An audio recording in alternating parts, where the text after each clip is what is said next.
Magandang umaga, nagbabalik ang BTV Newsbreak. Umamin si dating Philippine National Police Chief at retired General Leonardo Espina na ginamit talaga ang kanyang pangalan sa mga ilegal na transaksyon ng kanyang bayaw. Ayon kay Espina, nais niyang malaman noon kung paanong nasangkot siya sa affidavit. Lumitaw niya sa investigasyon na ginamit ng kanyang bayaw o brother-in-law na si Victor Espina Jr. ang kanyang pangalan sa mga ilegal na transaksyon nito sa pamilya Espinosa.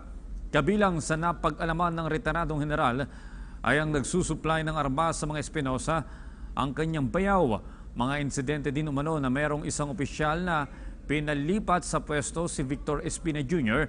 at matagumpay niya itong nagawa gamit ang pangalan ng dating PNP chief. Ayon kay Espina, nagamit ang kanyang bayaw ang kanyang pangalan para kumita ng pera.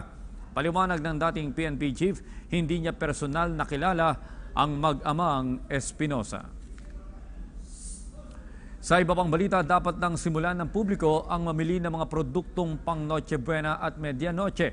Ayon kay Philippine Amalgamated Supermarket Association President Stephen Cua, ito'y dahil sa wala pang naitatalang paggalaw sa presyo ng Noche Buena products na siyang kakailanganin ngayong panahon ng Kapaskuhan.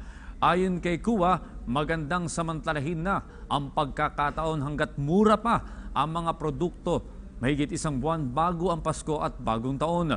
Kasunod nito, hindi na rin epektibo ang price freeze sa mga pangunahing bilihin noon pang Nobyembre at 3 kahit pa umiral pa rin ang idiniklarang state of emergency ni Pangulong Rodrigo Duterte kaugnay sa mga nangyayaring karahasan o lawless violence sa bansa.